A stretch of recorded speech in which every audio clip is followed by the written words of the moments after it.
Hello दोस्तों, welcome to my YouTube channel focus fast math. आज के हम इस वीडियो में एक ऐसे टॉपिक को डिस्कस करेंगे जो क्लास 12th में बहुत ही महत्वपूर्ण माना जाता है, जो बोर्ड के एग्जामों में काफ़ी बार पूछा गया है। तो आज के हम इस वीडियो में डेरिवेशन करने वाले हैं। अच्छी या अनदैर्घ्य स्थिति में वैद्युत द्विध्रुव के कारण वैद्युत क्षेत्र की तीव्रता ई के सूत्र का निगमन हम इस वीडियो में करेंगे। तो सबसे पहले हमारा क्वेश्चन क्या, अच्छी या अनदैर्घ्य स्थिति में वैद्युत द्विध्रुव के कारण क्या करा है, वैद्युत द्विध्रुव के कारण। तो वैद्युत द्विध्रुव होता क्या है, सबसे पहले हम ये जान लेते हैं। तो आप सभी लोग जानते हो वैद्युत द्विध्रुव होता क्या है। तो वैद्युत द्विध्रुव हमारा दो विपरीत आवेशों के बीच में क्या होता है, दो विपरीत आवेशों के बीच में कुछ अल्प दूरी स्थित होती है, उसको हम क्या बोलते हैं, ऐसे निकाय को हम वैद्युत द्विध्रुव बोलते हैं। ठीक है, तो यहाँ देखिए ये माइनस आवेश, ये प्लस आवेश, इनके बीच में क्या है, कुछ अल्प दूरी स्थित है। ये देखिए इनके बीच में जो अल्प दूरी स्थित है वो 12 है। जब इनको हम वैद्युत क्षेत्र में लाते हैं तो इनके बीच में क्या हो जाती है, कुछ दूरी स्थापित हो जाती है। तो वो दूरी क्या है, 12 की है। तो ऐसे निकाय को हम वैद्युत द्विध्रुव कहते हैं। ठीक है, अब यहाँ देखिए हमने यहाँ पे वैद्युत द्विध्रुव निकाल ले लिया, ये माइनस क्यू है, ये प्लस क्यू है। ठीक है, इनके बीच में क्या है, जो डिस्टेंस है वो कितने का है, 12 का है। ठीक है, अब हम इस निकाय को नाम दे देंगे, क्या कर देंगे, अब हम इस निकाय को नाम दे देंगे। तो यहाँ देखिए हमने इसको नाम दे दिया बी, ये मिड पॉइंट को हमने नाम दे दिया ओ, और इसको हमने नाम दे दिया ए। ठीक है, और ये हमारा माइनस चार्ज है और ये प्लस चार्ज है। ठीक है, अब यहाँ देखिए हमने माना बिंदु ओ से कुछ दूरी पर स्थित एक बिंदु क्या है, पी है। क्या है, बिंदु ओ से कुछ दूरी पर स्थित एक बिंदु क्या है, पी है। ठीक है, जो हमारा क्या है, वैद्युत द्विध्रुव है। क्या है, जो वैद्युत द्विध्रुव है। ठीक है, तो देखिए माइनस आवेश और प्लस आवेश, ठीक है ना, माइनस आवेश और प्लस आवेश के कारण यहाँ पे जो क्षेत्र उत्पन्न हो रहा है वो क्या है, वैद्युत क्षेत्र की तीव्रता हो रहा है। क्या हो रहा है, यहाँ पे जो क्षेत्र उत्पन्न हो रहा है वो वैद्युत क्षेत्र की तीव्रता ई उत्पन्न हो रहा है। किसके कारण, माइनस और प्लस आवेश के कारण उत्पन्न हो रहा है। ठीक है, और देखिए यहाँ पे अगर आप देखें तो ये डिस्टेंस क्या हो जाएगा, बी से ओ का जो डिस्टेंस होगा वो यल हो जाएगा। ठीक है, और ओ से ए का डिस्टेंस क्या हो जाएगा, यल हो जाएगा। अब हमने एक बिंदु माना था, ओ से लेकर पी तक एक हमने बिंदु मान लिया था। ठीक है, तो अब इसका डिस्टेंस हम देख लेते हैं, ओ से पी तक डिस्टेंस क्या है हमारा। तो ओ से पी के बीच की जो दूरी है वो क्या है, स्मॉल आर है। क्या है, स्मॉल आर है। ठीक है, तो अभी को जो निकाय हमने यहाँ पे लिया था, ठीक है ना, अब इसके बारे में हम यहाँ पे कुछ लिख लेते हैं। ठीक है, तो यहाँ देखिए हम इसको मान लेते हैं हमने क्या क्या इस निकाय में माना है। तो यहाँ देखिए माना प्लस क्यू आवेश तथा माइनस क्यू आवेश वाले वैद्युत द्विध्रुव पी वैद्युत क्षेत्र की तीव्रता ई है। ठीक है, इसके कारण और इसके कारण जो क्षेत्र की तीव्रता उत्पन्न हो रही है वो क्या हो रहा है, ई हो रहा है। ठीक है, वैद्युत द्विध्रुव क्या है हमारा, पी है। ठीक है, हमने ए भी मान लिया है। तथा आवेशों की बीच की जो अल्प दूरी है, इनके बीच की जो अल्प दूरी है वो कितना का है, 2l का है। कितने का है, 2l का है। ठीक है, बिंदु ओ से कुछ दूरी स्थित एक बिंदु पी स्थित है। क्या, बिंदु ओ से कुछ दूरी पर एक बिंदु स्थित है जो क्या हमारा पी है। ठीक है ना, तो अब आगे देखते हैं हम क्या करते हैं। तो यहाँ देखिए जो हमने यहाँ पे बिंदु माना है, ठीक है ना, अब यहां से हम इनकी वैल्यू निकाल लेते हैं। ठीक है, यहां से जब हम इनका वैल्यू निकाल लेंगे, यानी तो अब यहाँ पे देखिए करते क्या है, ये क्या है हमारा पी वैद्युत द्विध्रुव है। ठीक है ना, तो वैद्युत द्विध्रुव से, ठीक है, और माइनस क्यू आवेश की जो बीच की दूरी है वो क्या होगा। ठीक है, इसका मान हम निकाल लेते हैं, और फिर वैद्युत द्विध्रुव से प्लस आवेश के बीच की कितनी दूरी है यह मान हम निकाल लेते हैं। जब हम माइनस क्यू पे वैद्युत क्षेत्र की तीव्रता निकालेंगे तो पी से लेकर माइनस क्यू के बीच की दूरी वहां पे पुट करेंगे, दूरी में रखते हैं मान। जब वैद्युत क्षेत्र की तीव्रता प्लस क्यू आवेश पर उत्पन्न होता है तो वैद्युत द्विध्रुव और प्लस क्यू आवेश की जो बीच की दूरी होती है उसका मान निकाल के हम वैद्युत क्षेत्र की तीव्रता की दूरी वाले मान में हम ये वाला मान पुट कर देते हैं। तो यहाँ देखिए अब हम मान हम कैसे निकालते हैं। तो यहाँ देखिए अब हम कैसे मान लेते हैं, बी से लेके चलते हैं हम पी तक। क्या लेके चलते हैं, बी से पी, यानी जो ये पी है, ये जो पी है हमारा वो कहां तक चलेगा, माइनस क्यू आवेश की जो बीच की दूरी है वो अब हम यहाँ पे निकालेंगे। तो ये देखिए बीपी, बीपी को हम क्या लिख सकते हैं, बी ओ प्लस ओपी लिख सकते हैं, बी ओ प्लस ओपी लिख सकते हैं हम यहाँ पे। ठीक है, हमने इसको लिख दिया। अब यहाँ देखिए बीपी बराबर क्या हो जाएगा, अब यहाँ पे हम मान रख देते हैं बीओ और ओपी का मान यहाँ पे हम रख देते हैं। तो ये क्या हो जाएगा, बीपी बराबर L plus R. B O का मान क्या है, एल है। ठीक है, और ओ से पी की दूरी क्या है, आर है। तो ये वैल्यू हमने यहाँ पे पुट कर दिया। ये जो वैल्यू है ये कहां से कहां तक है, ये है, ये क्या है हमारा, ये जो हमने दूरी निकाला है बीपी, ये क्या है, वैद्युत द्विध्रुव से माइनस क्यू की जो बीच की दूरी है वो हमारा बीपी है, ठीक है। अब यहाँ पे हम निकालेंगे प्लस आवेश से और वैद्युत द्विध्रुव के बीच की दूरी अब हम यहाँ पे निकालेंगे। तो यहाँ देखिए, तो अब क्या करेंगे हम, अब हम लेके चलेंगे ओ से लेकर पी तक। क्या लेके चलेंगे, ओ से पी तक चलेंगे, ठीक है। तो यहाँ देखिए ओ से पी को क्या लिख सकते हैं हम, ओ ए प्लस एपी लिख सकते हैं, ओपी को ओ ए प्लस एपी हम लिख सकते हैं, ठीक है। अब यहाँ मान पुट कर देंगे तो ओ ए का मान कितना है हमारा, एल है, ठीक है। और ओपी का मान कितना है यहाँ पे, तो ओपी का जो मान है वो हमारा आर है, ठीक है। और एपी का तो मान हमको नहीं पता है, एपी का डिस्टेंस हमको नहीं मालूम है, यही तो हमको डिस्टेंस निकालना है पी से। और प्लस क्यू आवेश का, यहाँ पे हमारा क्या है, प्लस क्यू आवेश है और यहाँ पे क्या है, माइनस क्यू आवेश है, ठीक है। तो यहाँ से यहाँ तक की बीच की दूरी हमको ज्ञात करना है, यानी एपी की दूरी ज्ञात करना है। तो एपी का दूरी हम यहाँ से निकाल लेंगे। तो जब हम यल को उधर ट्रांसफर करते हैं तो क्या बन जाता है, एपी बराबर आर माइनस एल हो जाता है। क्या हो जाता है, आर माइनस एल हो जाता है एपी का मान। तो ये जो होता है एपी वाला, ये कहां से कहां तक होता है, विद्युत द्विध्रुव से प्लस क्यू आवेश की जो बीच की दूरी होता है वो हमारा होता है आर माइनस एल होता है। क्या होता है, वैद्युत द्विध्रुव पी और प्लस क्यू आवेश की जो बीच की दूरी होता है उसका ये डिस्टेंस होता है आर माइनस एल। अब हमको निकालना क्या है, हमको वैद्युत क्षेत्र की तीव्रता का सूत्र का निगमन करना है। किसके कारण, वैद्युत द्विध्रुव के कारण। तो चलिए हम करते हैं सूत्र का निगमन वैद्युत क्षेत्र की तीव्रता का।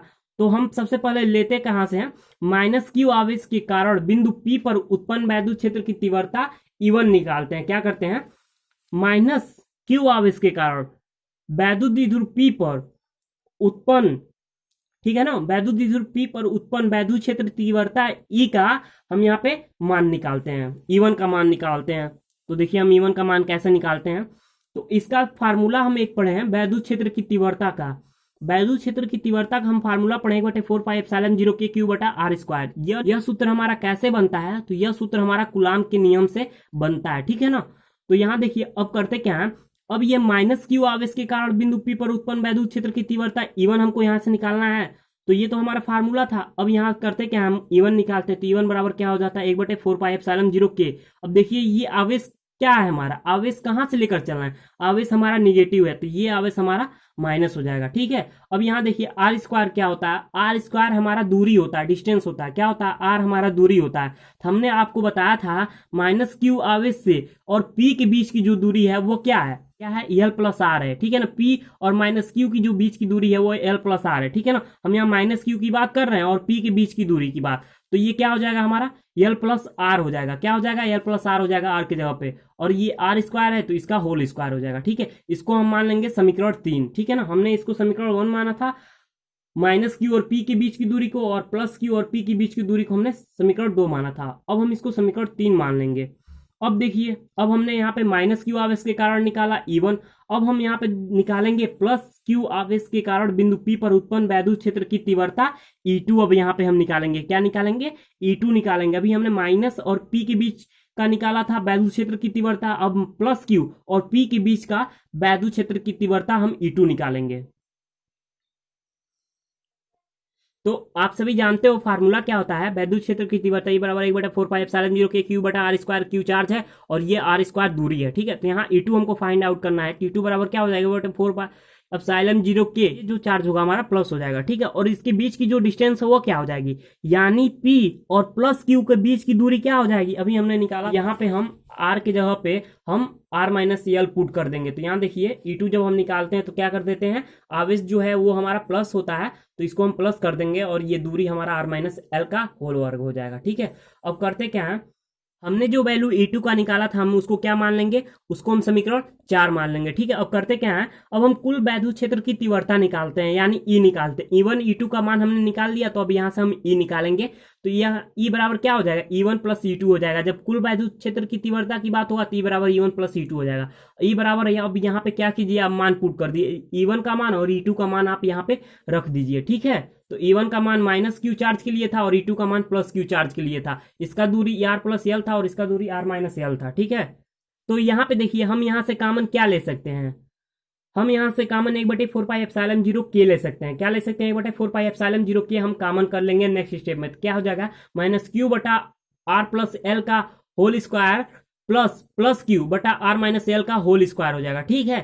अब करते हैं क्या, हम प्लस वाले को आगे कर लेते हैं, माइनस वाले को पीछे कर लेते हैं। तो नेक्स्ट स्टेप में प्लस वाला आगे आ गया और माइनस वाला पीछे जाएगा। तो ये जो माइनस है इस प्लस को क्या कर देता है, ये माइनस इस प्लस को माइनस कर देता है। तो यहाँ पे ये हमारा माइनस हो गया, ठीक है। और ये आगे आ गया प्लस, ये पीछे चला गया और ये माइनस इसको माइनस कर दिया, ठीक है। अब यहाँ से हम कॉमन क्या कर सकते हैं, तो इस स्टेप से हम क्यू को कॉमन ले लेंगे, ठीक है। तो क्या हो जाएगा, ई बराबर क्यू बटा 4 पाई एप्सिलॉन 0 के। तो यहाँ पे हमारा क्या बचेगा, 1/r माइनस एल का whole square minus 1/r plus L का होल स्क्वायर हो जाएगा, ठीक है। अब यहाँ पे देखिए ये फार्मूला हमारा बनता है, ठीक है ना। ये जो है ये हमारा फार्मूला बनता है, किसका फार्मूला बनता है, आप सभी लोग जानते हो। ये जो फार्मूला हमारा a माइनस बी के होल स्क्वायर का बन रहा है और ये फार्मूला हमारा a प्लस बी का होल स्क्वायर का बन रहा है, ठीक है। तो इस बात को आप लोग समझ रहे होंगे, मैं इस बात को ज्यादा नहीं बताऊंगा। तो ये जो मान है अब हम इसको इस पे एक्सपेंड कर देंगे, इस फार्मूले पे इसको हम एक्सपेंड कर देते हैं, ठीक है। तो नेक्स्ट स्टेप में हमारा क्या हो जाएगा, क्यू बटा 4 पाई एप्सिलॉन 0 के 1 बटा हमने ये वाला फार्मूला पे इसको एक्सपेंड कर दिया और ये प्लस वाला फार्मूला है तो a प्लस बी के होल स्क्वायर पे हमने इसको एक्सपेंड कर दिया, ठीक है। अब करते क्या, अब इसका गुणा हम इसमें करते हैं और इसका गुणा इसमें करते हैं, ठीक है। तो कीजिए, तो देखिए जब हमने इसका गुणा इसमें किया और इसका गुणा इसमें किया तो होता क्या है, यहाँ पे R square plus L square plus 2RL ये यहाँ पर आ जाएगा और ये वाला जो वैल्यू है यहाँ पर आ जाएगा, ठीक है। और ये वाला जो वैल्यू है ये तो सेम ही रहेगा, ठीक है। तो यहाँ देखिए कुछ हमारा कैंसिल होगा, ये आर स्क्वायर से ये आर स्क्वायर कैंसिल हो जाएगा। क्यों कैंसिल होगा, क्योंकि ये आर प्लस में है और ये आर स्क्वायर माइनस में है, ठीक है। ये स्क्वायर हमारा क्या हो जाएगा, यल स्क्वायर हमारा ये भी कैंसिल हो जाएगा इस एल स्क्वायर से। ये जब माइनस का चिन्ह है, माइनस का चिन्ह जब अंदर जाता है कि इसको क्या कर देगा, ये प्लस कर देगा। तो ये जो है यह प्लस हो जाता है, तो ये प्लस 2RL और ये प्लस 2RL यह मिलके कितना होते हैं, यह मिलके हमारे 4RL होते हैं, ठीक है। और ये नीचे वाला जो वैल्यू है फिर हम उसको इसी फॉर्म में लिख लेते हैं, क्या करते हैं, फिर हम इसको इसी फॉर्म में लिख लेते हैं, आर माइनस एल का होल वर्ग गुड़े आर प्लस एल का होल वर्ग, इन दोनों का आपस में गुणा हो जाता है, ठीक है। तो यहाँ देखिए ये 2RL और ये 2RL मिलके 4RL हो जाएगा, ठीक है। और ये अब यहाँ पे देखिए क्या है हमारा, एक क्वेश्चन में क्या है हमारा a माइनस बी है, दूसरे क्वेश्चन में क्या है a प्लस बी है। तो यह किसका फार्मूला बनता है, यह हमारा फार्मूला बनता है ए स्क्वायर माइनस बी स्क्वायर का। किसका फार्मूला बनता है, ए स्क्वायर माइनस बी स्क्वायर का, ये फार्मूला हमारा बन जाता है, ठीक है।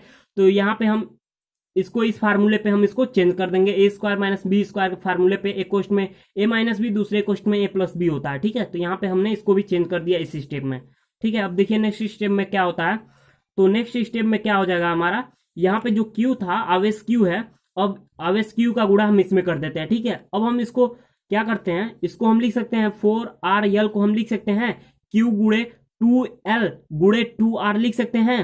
देखिए एक बार 2 को हम L के और R के साथ दोनों को चेंज कर लेंगे हम। तो यहाँ देखिए नेक्स्ट स्टेप हमारा क्या है, वी नो दैट। अभी हमने क्या लिखा था, हमने लिखा था क्यू गुड़े 2L, एक बार 2 को L के साथ और एक बार 2 को हमने R के साथ लिखा था। तो यहाँ देखिए ये जो है ये फार्मूला बन रहा है क्यू गुड़े 2L।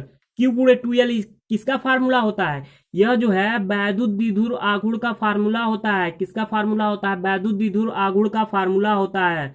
ये P बराबर क्यू गुड़े 2L ये फार्मूला होता है P का, P इक्वल टू क्यू गुड़े 2L। ये वाला जो वैल्यू है इसके जगह पे हम P पुट कर देंगे, क्या कर देंगे, इस वैल्यू के जगह पे हम P पुट कर देंगे, ठीक है। तो यहाँ देखिए हमारा इक्वेशन क्या था ऊपर वाला, E equal to 1/4 pi epsilon 0 के। यहाँ पे क्या था, यहाँ पे जो था ये वाला मान था, क्या था, क्यू गुड़े 2L था। क्यू गुड़े 2L के जगह पे हमने यहाँ पे क्या पुट कर दिया, यहाँ पे P पुट कर दिया, ठीक है। और ये 2R हमारा सेम ही रहेगा, ठीक है। अब यहाँ पे देखिए R square minus L square का होल स्क्वायर, ठीक है। अब यहाँ पे नेक्स्ट स्टेप में करते क्या है, यह जो यल है वह आर की तुलना में क्या है, वह आर की तुलना में बहुत कम है, ठीक है। यल का जो मान है वो आर की तुलना में बहुत ही कम है। यहाँ देखिए आर की तुलना में यल का मान बहुत ही कम है, ठीक है। यानी जो एल है वो मच लेस देन आर है, ठीक है ना। इसलिए हम यल को छोड़ देते हैं, क्या करते हैं, जब इसका मान इसके कंपेयर में बहुत कम है, मच लेस देन है, तो इसको हम यल को छोड़ देते हैं, क्या कर देंगे, यल को छोड़ देंगे, ठीक है। तो E बराबर 1/4 पाई एप्सिलॉन 0 के P गुड़े 2R रहेगा। अब ये खत्म हो गया तो क्या हो जाएगा, R पे पावर 4 हो जाएगा, क्या हो जाएगा, ये देखिए R का स्क्वायर पे पावर 2 है ना, तो ये नेक्स्ट स्टेप में क्या हो जाएगा, 4 हो जाएगा। बाकी सभी क्वांटिटी हमारे सेम रहेंगे। अब यहाँ पे देखिए अब होगा क्या, यहाँ पे E बराबर 1/4 पाई एप्सिलॉन 0 के P गुड़े 2R बटे R क्यू गुड़े R लिख सकते हैं हम इसको। आर पे पावर 4 को हम लिख सकते हैं आर क्यू गुणे आर, लिख सकते हैं, बिल्कुल लिख सकते हैं। अब यहाँ पे क्या होगा, इस आर से ये आर हमारा कैंसिल हो जाएगा, तो यहाँ पे क्या बचेगा, तो नेक्स्ट स्टेप में हमारा बचेगा ई बराबर 1/4 पाई अपसाइलन 0 के 2p, ऊपर क्या बचेगा 2 बचेगा, ठीक है, और p, और नीचे क्या बचेगा आर क्यू बचेगा, क्या बचेगा 2p अपॉन आर क्यू, तो E equal to 1/4 pi epsilon 0 के 2p अपॉन आर क्यू, ठीक है। तो ये जो लास्ट एक्सप्रेशन मिलता है हमको, यही एक्सप्रेशन क्या हो जाता है हमारा, यही फार्मूला ई का यानी वैद्युत क्षेत्र की तीव्रता का क्या हो जाता है, ये अच्छी या अंतर्ग स्थिति में वैद्युत द्विध्रुव के कारण किसी आवेश के बीच में उत्पन्न वैद्युत क्षेत्र की तीव्रता का फार्मूला होता है।